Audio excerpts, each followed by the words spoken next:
Tenth class आज हम physics का टॉपिक 15.4 पढ़ने लगे हैं जिसका नाम है कूलम्स लॉ। बच्चे ये आसान बहुत है और इम्पोर्टेंट भी बहुत है लॉन्ग क्वेश्चन के हिसाब से।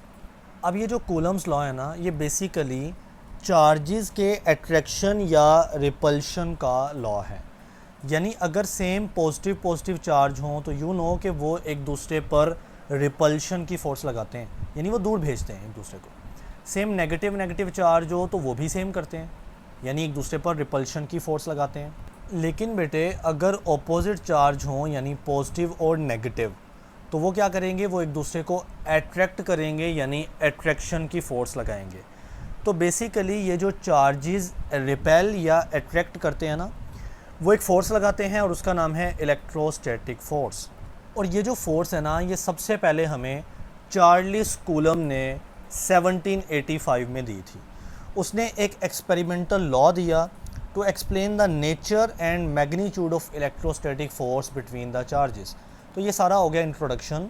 लॉन्ग में पहले इंट्रोडक्शन लिखेंगे कि ये फोर्स यानी ये जो लॉ है ये किसके बारे में है, ये फोर्स के बारे में।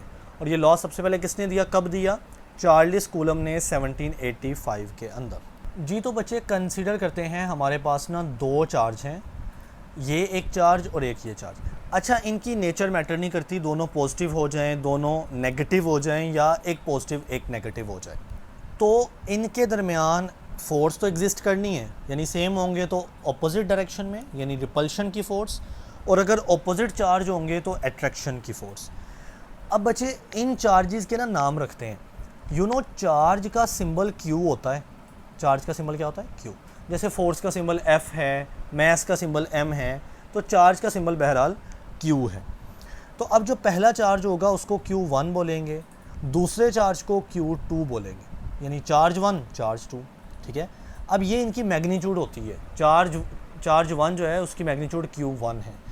न्यूमेरिकल्स में कोई ना कोई वैल्यू हो जाएगी, फॉर एग्जांपल 5 कूलम का चार्ज है, क्योंकि चार्ज का यूनिट भी ना कूलम होता है। बहरहाल इनके दरमियान फोर्स एग्जिस्ट करेगी, इनके दरमियान क्या एग्जिस्ट करेगी, फोर्स, या तो अट्रैक्शन की या तो रिपल्शन की।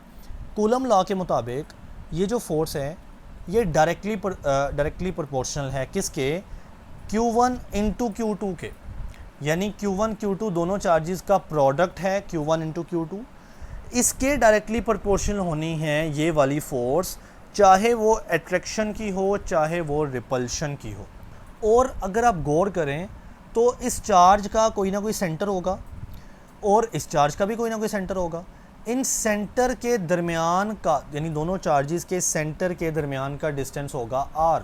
और ये जो फोर्स है, जो अट्रैक्शन की या रिपल्शन की फोर्स है, ये बेटे इन्वर्सली प्रोपोर्शनल है इस r का जो डिस्टेंस है ना, इसके स्क्वायर के। तो कूलम लॉ ने हमें ये दो बातें कही। नंबर 1 के चार्जेस के दरमियान अट्रैक्शन या रिपल्शन की जो फोर्स है वो डायरेक्टली प्रोपोर्शनल है Q1 इंटू Q2 के, यानी दोनों चार्जेस की मैग्नीट्यूड के प्रोडक्ट के। दोनों चार्ज Q1 Q2 हैं, उनकी मैग्नीट्यूड्स हैं, ये उसका प्रोडक्ट किया है तो आया Q1 Q2। और यही फोर्स बेटे इन्वर्सली प्रोपोर्शनल है किसके, R के स्क्वायर के। R is the distance between two charges या दो चार्जेस के सेंटर के दरमियान का डिस्टेंस। तो कहता है the magnitude of electrostatic force between 2 point charges. ये पॉइंट चार्ज की मैं बात करूँगा, लेकिन दो चार्जेस के दरमियान जो फोर्स एग्जिस्ट करती है ना, उसकी जो मैग्नीट्यूड है इज़ डायरेक्टली प्रोपोर्शनल। ये फोर्स डायरेक्टली प्रोपोर्शनल होती है किसके, product of magnitude of these charge. आप इन चार्जेस का प्रोडक्ट ले लें, जैसा कि लिखा भी हुआ है Q1 Q2 से क्या कर रहे हो, प्रोडक्ट ही कर रहे हो ना, दरमियान में कोई प्लस माइनस तो है नहीं। तो दोनों चार्जेस का प्रोडक्ट है, इसके बेटा डायरेक्टली प्रोपोर्शनल है वो वाली electrostatic force, and inversely proportional to the square of distance between them. जो डिस्टेंस है वो हमने r बोला, तो r उस डिस्टेंस का हमने स्क्वायर किया और फोर्स उसके बेटा इन्वर्सली प्रोपोर्शनल आ गई। सो अब हमारे पास इसी को देखते हुए यहाँ से ना आपकी बेसिकली मैथमेटिकली डेरिवेशन भी शुरू हो रही है।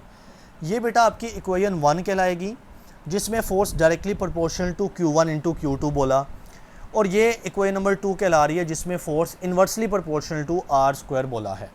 अब आपने इस पहली और दूसरी इक्वेशन को कंबाइन करना है। सो आइए करते हैं। दोनों इक्वेशन में ये देखें, ये फोर्स है ये सिंबल है प्रोपोर्शनल का, तो इसको ऐसे लिखते हैं।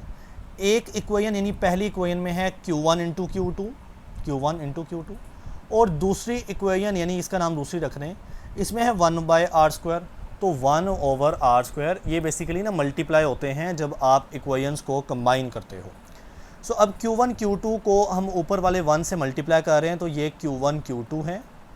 उसके नीचे बेटे ये r का स्क्वायर है और ये हमारे पास डायरेक्टली प्रोपोर्शनल का सिंबल है और ये फोर्स आ रही है।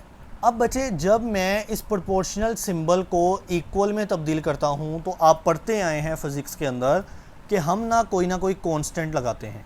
यहाँ पे वो कांस्टेंट k है जिसको हम कूलम्स कांस्टेंट का नाम देते हैं। इस साइड पर आ रही है फोर्स, इस साइड पर आ रहा है Q1 Q2 बाय r का स्क्वायर। तो अब ये वो फाइनल रिलेशनशिप है जिसमें हमने वो कूलम की फ़ोर्स निकाल ली जो दो चार्जेस के दरमियान एग्जिस्ट करती है। और बेटे डजेंट मैटर कि ये फ़ोर्स अट्रैक्शन की है या रिपल्शन की, क्योंकि चार्जेस की नेचर पे ये डिपेंड करता है कि वो एक दूसरे को अट्रैक्ट या रिपेल करेंगे। सो आप देखें, मैंने इन दोनों इक्वेशन को कंबाइन किया तो ये बन गया, ये प्रोपोर्शनल को इक्वल में तब्दील किया तो फिर k कांस्टेंट आ गया और ये इक्वेशन बन गई। अब बच्चे जो मैंने ऊपर बात की थी कि मैं बात करूंगा कि ये पॉइंट चार्जेस क्या होते हैं और कूलम लॉ क्या सिर्फ इन पॉइंट चार्जेस को ही बताता है? बिल्कुल। पॉइंट चार्जेस का मतलब होता है, जैसे एक पॉइंट होता है ना छोटा सा, तो पॉइंट चार्ज मीन जो छोटे छोटे चार्जेस होते हैं। और कूलम्स लॉ जो है ये उसकी लिमिटेशन है, यानी उसकी लिमिट है कि वो पॉइंट चार्जेस को एक्सप्लेन करता है। अब जो इस पिछली इक्वेशन में ये जो k आ रहा है, मैंने आपको बताया इसको कूलम्स कांस्टेंट भी कहते हैं। बेसिकली k क्या है? कांस्टेंट है प्रोपोर्शनैलिटी का, which quantifies the strength of electrostatic force between two point charge, जो कि क्या करता है? दो पॉइंट चार्ज में फ़ोर्स को क्वांटिफाई करता है, बताता है उसकी मैग्नीट्यूड। अब बेटा चूँकि ये जो k है ये एक कांस्टेंट है, तो हर कांस्टेंट की कोई ना कोई वैल्यू तो होती है ना।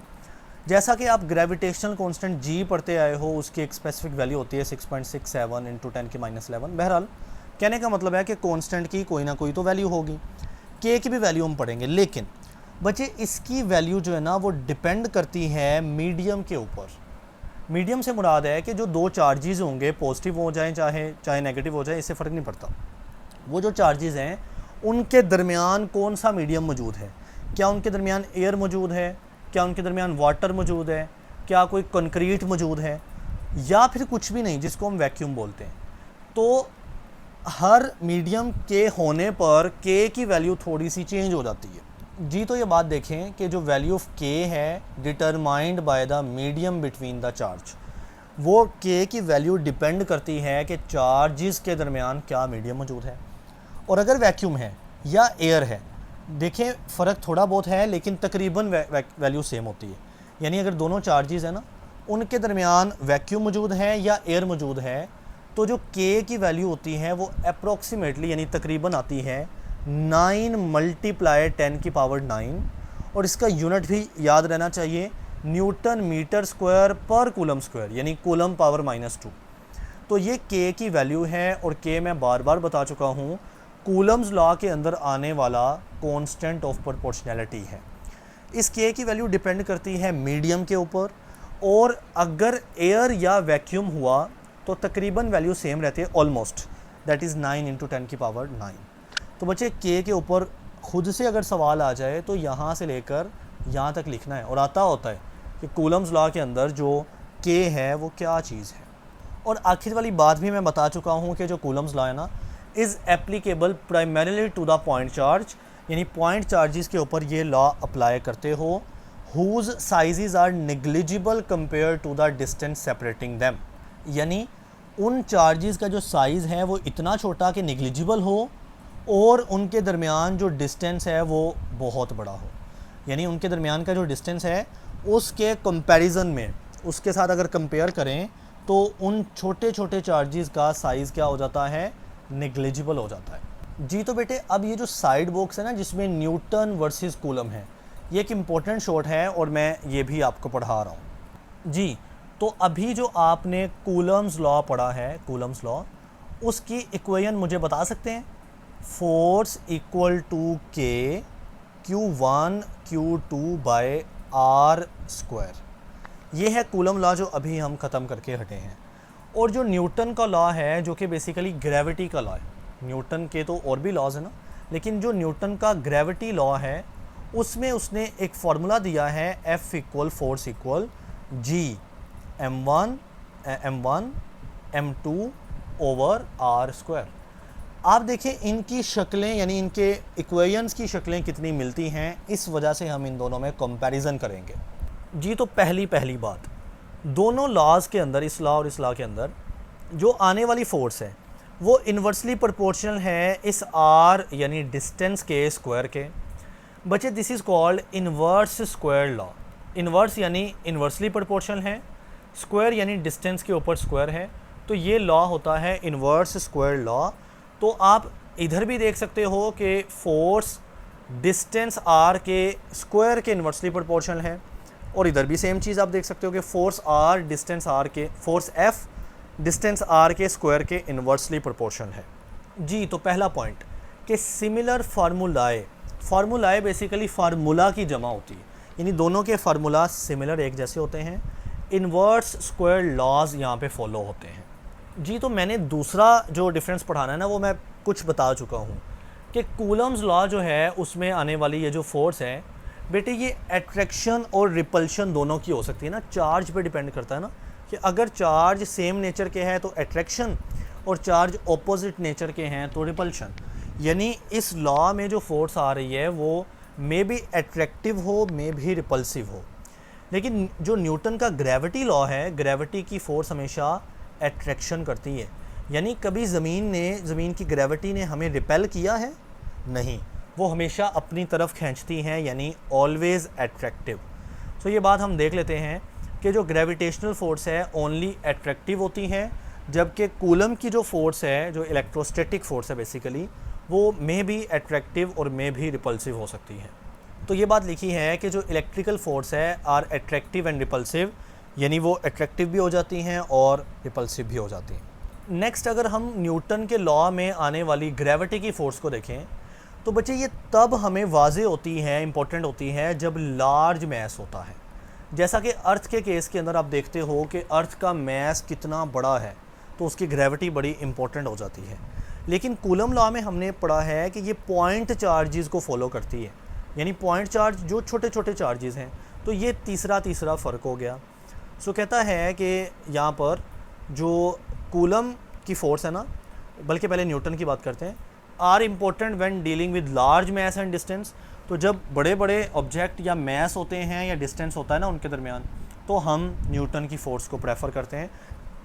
जबकि अगर हम कूलम की फ़ोर्स की बात करें जो बेसिकली चार्जेस के दरमियान होती है ना, are important when dealing with small masses and distance, तो छोटे छोटे मैस या छोटे छोटे चार्जेस के दरमियान एग्जिस्ट करती है।